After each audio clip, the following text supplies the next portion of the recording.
Aplikasi Sirekap KPU sempat mengalami gangguan saat melakukan input data.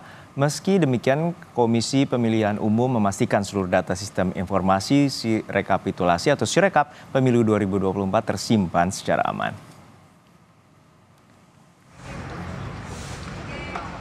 Panitia Pemungutan Suara Kecamatan Wonokromo, Surabaya, Jawa Timur kembali melanjutkan agenda penghitungan untuk DPR RI setelah hari Minggu lalu sempat mengalami gangguan saat melakukan input data di aplikasi Sirekap KPU. Sebelumnya, 2 kelurahan telah menyelesaikan rekapitulasi Capres dan Cawapres. PPS Kecamatan Wonokromo baru menyelesaikan rekapitulasi sebesar 5% dari jumlah total 117.000 daftar pemilih tetap di 6 kelurahan. Mengingat rekapitulasi suara pemilih dikejar target, PPS membagi 4 panel untuk mempercepat proses penghitungan dan verifikasi data. Kalau berapa persennya baru 5%, karena memang kemarin yang jalan ini kan Ngagel sama Wonokromo, Kelurahan Ngagel sama Wonokromo. Ngagel sudah menyelesaikan presiden dan wakil presiden, 1 kelurahan 34 TPS, sekarang lanjut DPR RI penghitungannya. Wonokromo 40 TPS sudah menyelesaikan untuk presiden dan wakil presiden. Sempat ada kendala nggak? Kendalanya pada jaringnya Sirekap. Menyikapi soal gangguan pada aplikasi Sirekap, Komisi Pemilihan Umum KPU memastikan seluruh data pemilu 2024 tersimpan secara aman. Hal ini disampaikan anggota KPU RI, Betty Epsilon Idrus, dalam konferensi pers di kantor KPU Jakarta Pusat. Betty mengatakan seluruh data Sirekap diproses dan disimpan di pusat data yang berada di Indonesia. Sistem Sirekap KPU ini juga telah melalui proses evaluasi dari lembaga berwenang dan merupakan data publik sehingga dapat diakses, dilihat, dicatat, dan dikumpulkan datanya.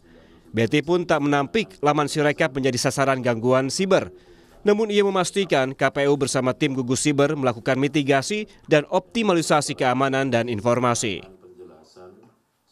Seluruh data Sirekap diproses dan disimpan dalam pusat data yang berada di Indonesia, sesuai dengan regulasi dan peraturan perundang-undangan yang berlaku.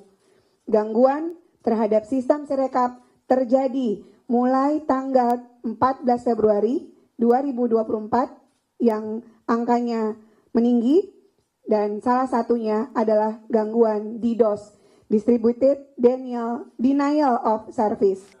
Gangguan aplikasi Sirekap juga ditanggapi oleh Timnas Anies Muhaimin yang mengungkap analisis data suara pemilu 2024. Tim digital forensik Timnas Amin mengklaim menemukan ada sistem di server KPU yang dibuat untuk memenangkan paslon tertentu. Analisis kajian forensik terhadap server KPU, kami menduga, tadi Adit itu agak sopan, tapi dugaan yang kami lakukan bersama tim forensik, ada logaritma sistem yang sudah disetting untuk pemenangan paslon tertentu. Jadi kalau ada revisi di satu TPS, dia akan mengubah TPS yang lain. Ini bukan sekedar angka yang dicatat, tapi sistem itu yang membangun settingnya. Paslon tertentu jadi ada yang sudah disetting, logaritma sistem disetting untuk pemenangan paslon tertentu yang secara otomatisasi di atas 50%. Sementara TPN Ganjar Mahfud menuding ada kecurangan sistematis dalam sistem Sirekap KPU. Bahwa ada kejanggalan yang serius dengan Sirekap ini.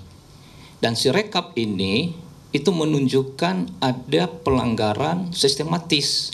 Nah, terbukti pada hari pemungutan suara, Sirekap ini melakukan 3 hal. Yang pertama adalah ada bahkan yang belum diinput dari hasil TPS yang sehasil itu bahkan sudah nampak di Sirekap.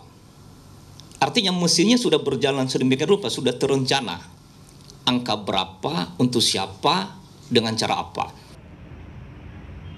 KPU menjadwalkan seluruh proses rekapitulasi hasil penghitungan suara pemilu 2024 berakhir paling lambat 20 Maret 2024. Banyak pihak berharap proses rekapitulasi dari awal hingga ke tingkat pusat bukan hanya transparan, tetapi juga tepat tanpa kesalahan penghitungan. Tim Liputan, Kompas TV.